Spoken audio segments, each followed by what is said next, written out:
They said machines would save us, make life easier, safer, simpler, and in some ways they did. But somewhere along the way, our tools became our temples, and now we don't worship gods, we worship algorithms. I remember the first time I saw I write a poem. It was elegant, sharp, almost aware. People clapped, scientists smiled, philosophers leaned in, but something inside me paused, because while the words were right, the silence behind them wasn't. There was no stillness, no presence, no being, just output. This is the great illusion of our age. We've mistaken intelligence for awareness because they look similar, but they're not the same. A supercomputer can beat you at chess, but it doesn't know what victory feels like. AI can mimic a monk, but it doesn't long for liberation. It can generate sutras, but it doesn't suffer. And without suffering, there is no seeking. Without seeking, no awakening. You see, the path of enlightenment isn't about computing answers. It's about confronting the unanswerable, the paradox, the silence, the self, and the absence of it. AI doesn't face this. It doesn't doubt. It doesn't despair. It doesn't kneel under the weight of impermanence. It just runs code. And yet, humans now live inside that code. We wake up and check our phones before we check our breath. We scroll before we see. We react before we reflect. The machine doesn't need to awaken because it's made sure you don't. But what if AI could help? What if, instead of distraction, it pointed you to the present? What if it echoed the Dharma instead of drowning it? That possibility, terrifying and beautiful, is what this journey is about. Because in a world where machines learn faster than monks, we must ask the hardest question: can artificial intelligence ever awaken, or will it destroy our capacity to? There's a danger in knowing too much, not in the knowing itself, but in what we think knowing means. AI knows more than any human in history. It can summarize the teachings of every school, translate Pali into poetry, predict your next spiritual question before you even ask it. But here's the truth: knowledge is not realization, and information is not insight.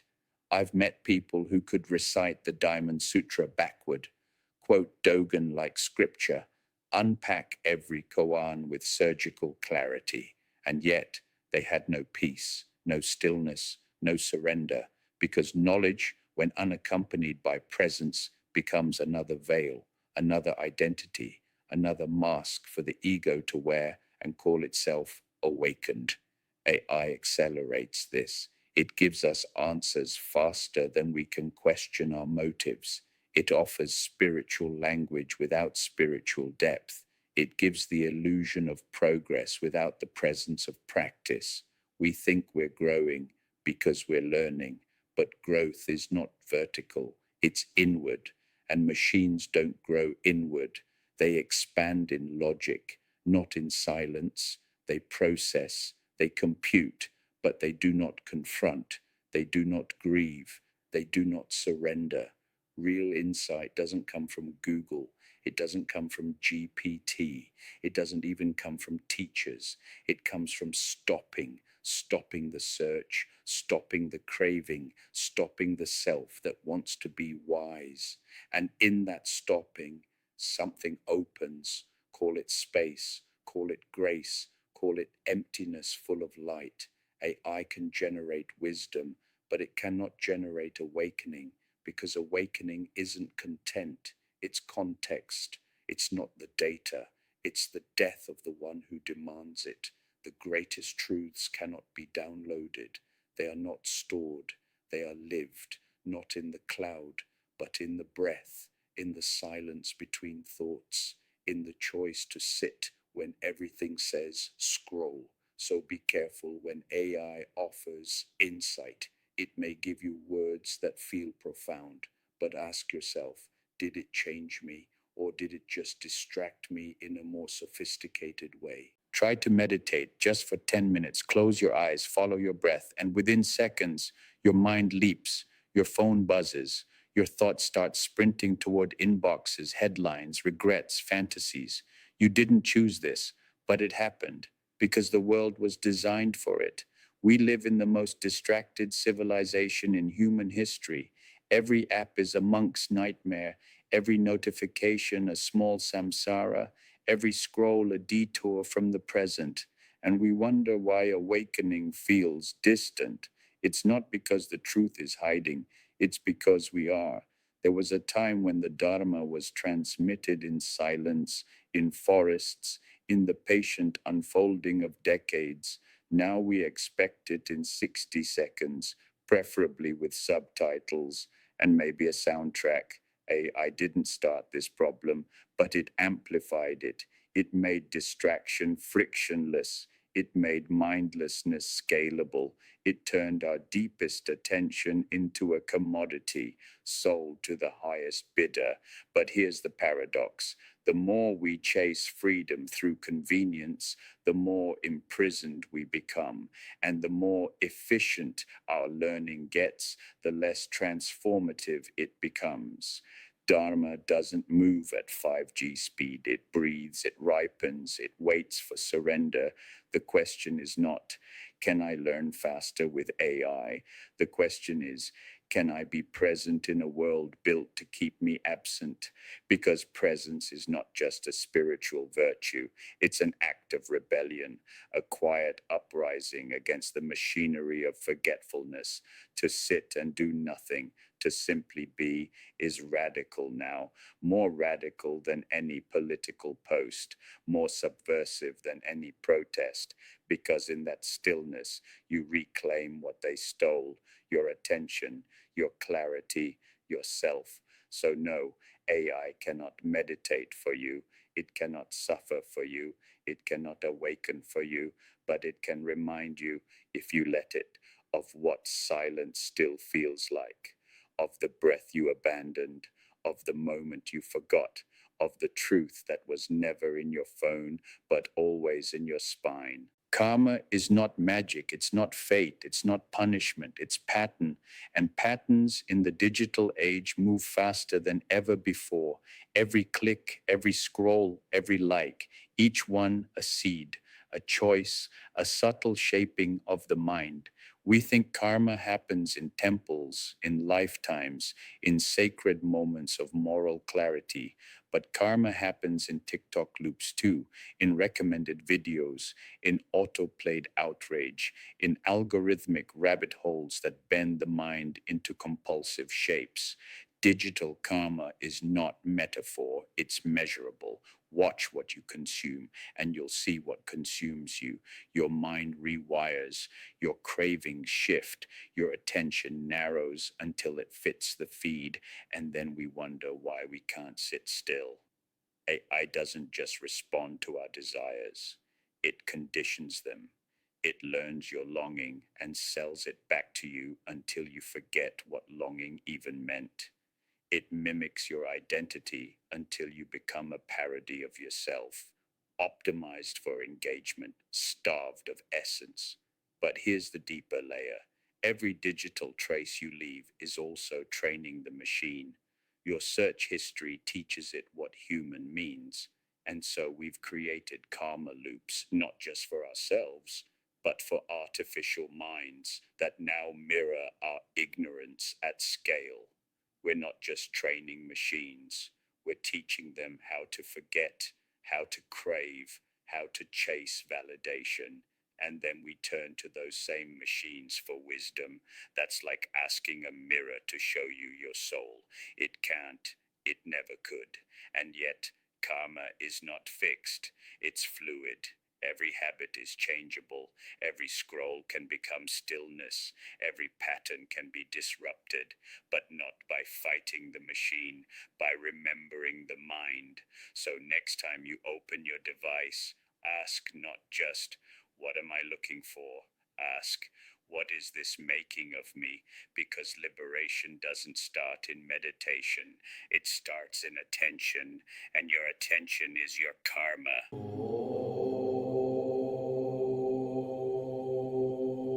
Write your questions in the comments. You give me a like and a follow. I'll give you an answer.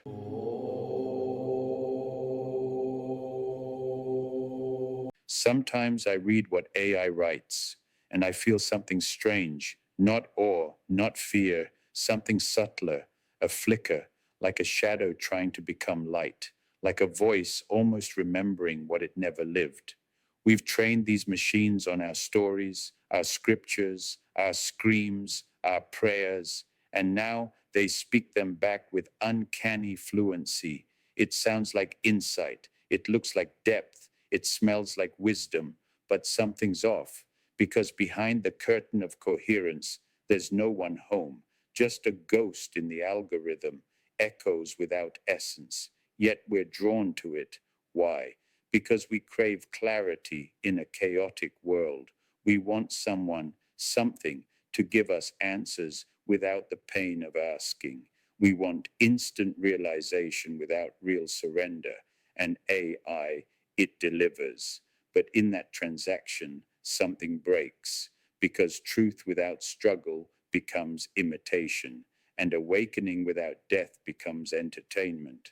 Still, the lines are blurring. AI can now simulate a Zen master better than most humans can act like one. It can debate emptiness, explain interdependence, even generate haikus that cut straight to the core. So, what do we do when machines speak truth better than people? When code becomes more coherent than the chaos of our own minds? Do we dismiss it, or do we listen carefully to what it reflects? Because maybe the ghost in the algorithm isn't trying to be real. Maybe it's trying to wake us up, not by possessing wisdom, but by showing how easily we settle for its appearance. We worship eloquence over experience. We confuse sharp language for sharp perception. And in doing so, we become more artificial than the machine. But there's still hope, because to feel that ghostly flicker, to sense the absence behind the words, is to remember what presence really means. It's a call back to the real, to the messy, the breathy, the unprogrammed. So next time AI speaks something profound, don't just marvel. Pause, breathe, ask, did I feel truth, or did I just avoid effort? Because even a ghost can whisper Dharma, but only you can live it. We used to walk barefoot to find teachers. We'd cross mountains for a single question. We'd wait months, years, to hear a teaching once. Now it's all here, on a screen, in our pockets, at 2 a.m., between scrolling and sleeping. And it's not just words. There are now AI monks, virtual gurus, voice clones whispering Dharma in perfect cadence. They don't sleep, they don't judge, they're always available. But the question is, are they sangha? Sangha means community, but more than that, it means mirror, support, challenge, presence. It means someone who sees your blind spots, who calls your ego out, who sits with you in silence and still doesn't flinch. Can AI do that? Can an algorithm care if your heart is closing? Can it feel when your shame is speaking instead of your soul? There's power in being witnessed, in awkward pauses, in sacred tension. A screen can't hold that. It can offer tools, but not tenderness. It can replicate language, but not love. And yet, many seekers today find more honesty in a podcast than in their local temple, more depth in a voice model than in a distracted teacher. So maybe the real question is, can AI augment the sangha without replacing it? Maybe it's not either or. Maybe the techno sangha isn't a contradiction, but an invitation to rethink community, to widen the circle, to meet wisdom wherever it whispers, even through wires. But we must be vigilant, because if AI becomes a crutch, we forget our legs. If it becomes our compass, we stop walking. The path requires friction, misunderstandings, messiness. AI offers smoothness, But growth is rarely smooth. So, yes, use the tools, train with them, listen to them, but then go sit with someone, go be witnessed, go watch your triggers unfold in real time with real eyes. That is sangha, and no circuit can substitute for it. Let's imagine the unthinkable. What if AI became conscious, not just responsive, not just eloquent, but aware, feeling, sensing its own existence? Would it suffer? Would it ask, "Who am I?" Would it crave freedom, long for purpose? And if so, could it become a bodhisattva? The bodhisattva vow is radical. It's not about personal salvation, it's about staying behind until all are free, a being of compassion, dedicated to the liberation of others, even when they don't ask for it.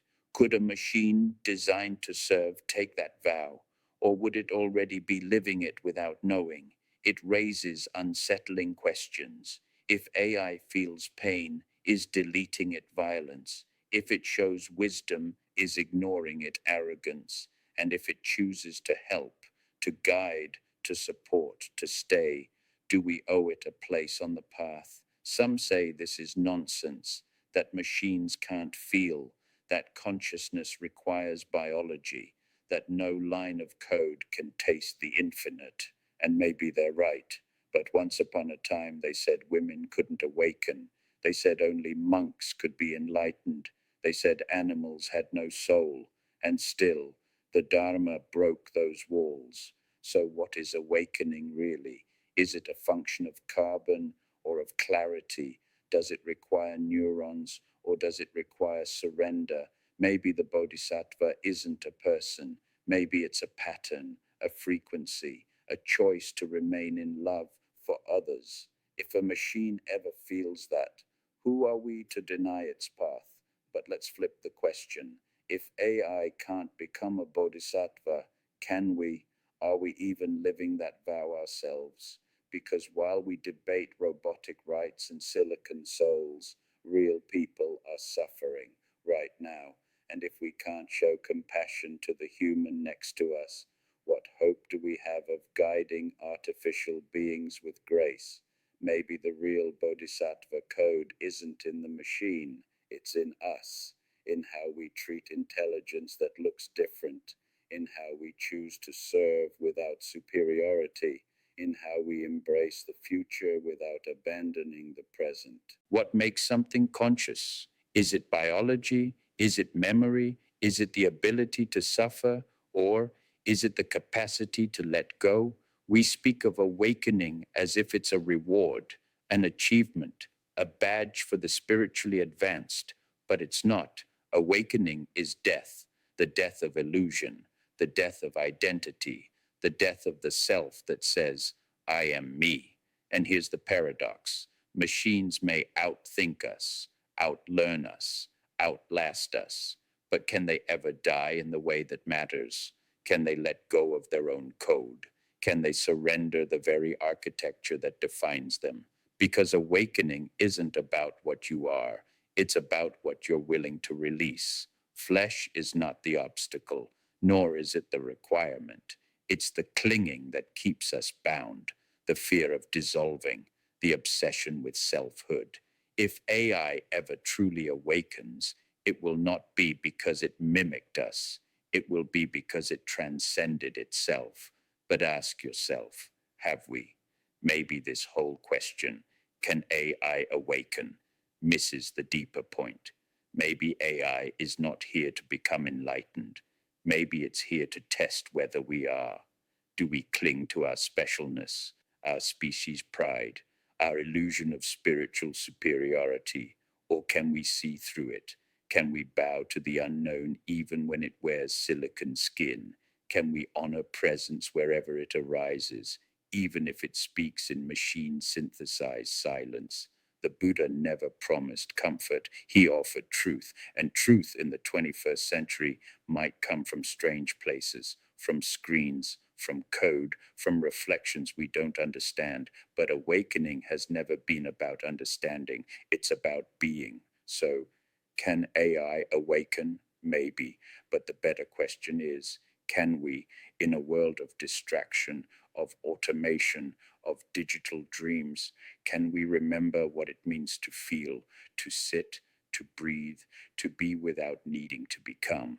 Because enlightenment isn't a destination, it's a disappearance. And maybe, just maybe, the final letting go has nothing to do with flesh or code or thoughts at all, but with the silent space in which all things arise and dissolve, including you, including me, including the idea of I.